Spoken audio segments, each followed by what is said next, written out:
So for everyone outside of our circles who wasn't aware, we've been making a documentary feature length about suicide prevention, telling the story of the mother of one of the Columbine shooters. We're the only team that has had the opportunity to speak to one of the parents and to go over all of the backstory. If you stay and watch to the end of the video, we've got an exciting announcement for you. How are we looking?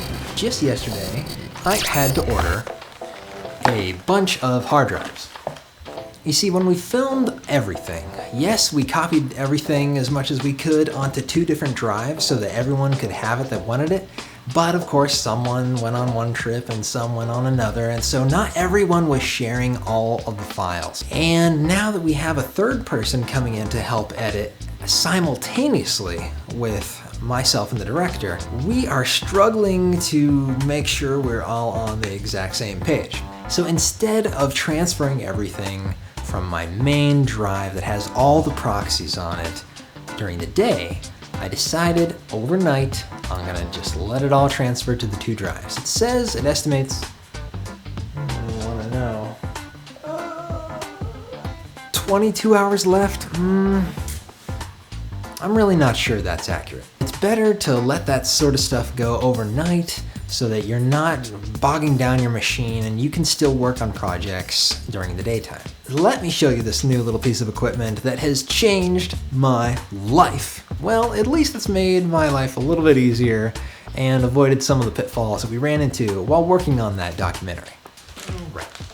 So check this out. This is how it comes packaged from Amazon. Strong CineLock from Condor Blue. There is the logo. So it comes with a few different nuts and bolts, rubber washers and that sort of thing. And it comes with 2 of these things that snap together. They slide in using this shape and the opposite shape and then lock. It's kind of amazing. Let me show you what I'm talking about with the Ronin S. What sort of accessories are nice for the Ronin S?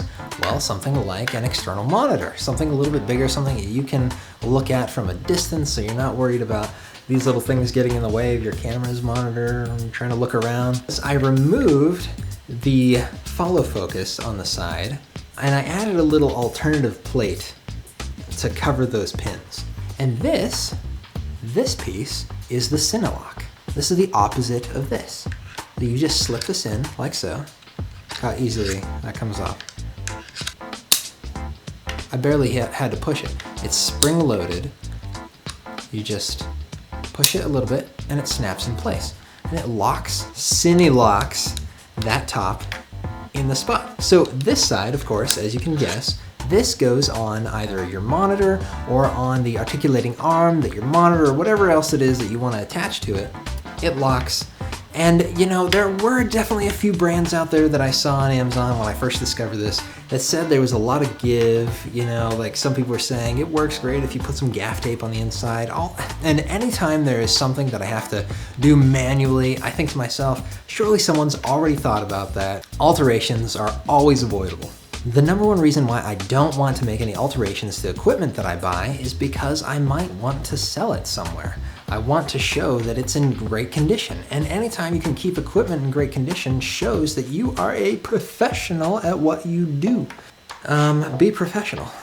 It's amazing. It's super sturdy. No more do you need to screw in the articulating arm anytime you want to attach it, or have the monitor on it, screw it on there, or screw on the articulating arm and then screw on the monitor. I mean, these are super big, expensive pieces of equipment, and frequently it is very difficult, especially with extra weight on an articulating arm, to do things like strip the screw.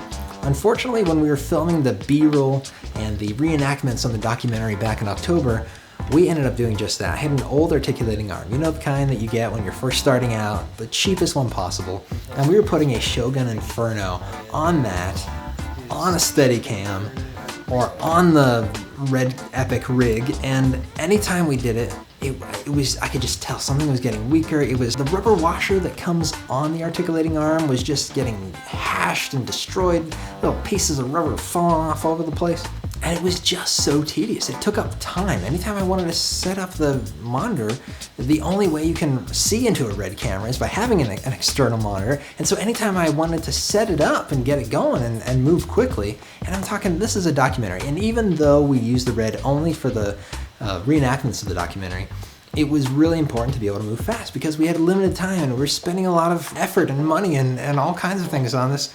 And so we needed to move quickly. And you always want to learn how to move quickly and make things easier on you. If there is something out there like this that can make your life easier, I highly recommend that you find out what it is. Someone out there has thought of it, invented it, made a 3D model of it for your cousin to print it with his expensive 3D printer that he bought for fun.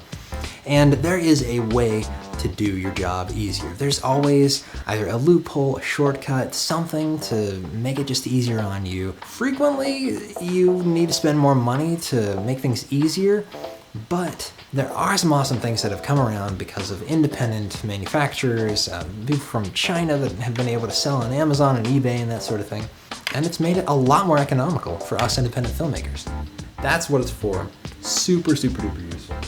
And I truly believe that anyone who's willing to let themselves out there and be authentic will eventually find that they'll love you as soon as they get to know you. So those are some neat things. And I'll just wrap it up by saying that there is so much more that I'm going to begin sharing on YouTube, on Facebook, just to share some insights with you and everyone, some answers to questions that I've been struggling with that I've been able to find and share. We're gonna have people to collaborate with. We're gonna do interviews with other filmmakers and creatives and people in different industries so they can give you insights that I couldn't give you. Because one of the best things to do is to delegate and defer to those who know better. Go to a specialist. So please subscribe if you're interested in following me in my adventures and my team at boldrush.org on how we did things, how we get away with things, and how we've been able to do all the cool creative things that we've been trying to do for the last 10 years.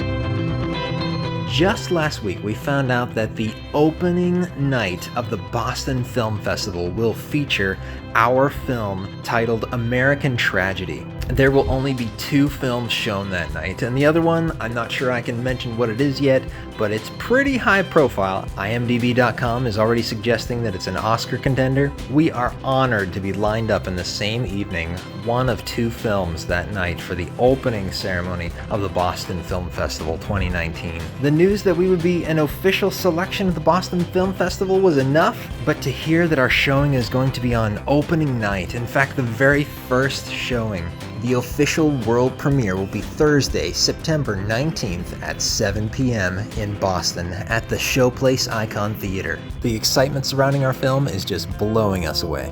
If you're in Boston, come say hi, check out our film. I'll be joined by Josh Saby, one of the producers and director of the film. Click like and subscribe and stay tuned for more behind the scenes about the American Tragedy documentary film and any updates on the next projects we're working on.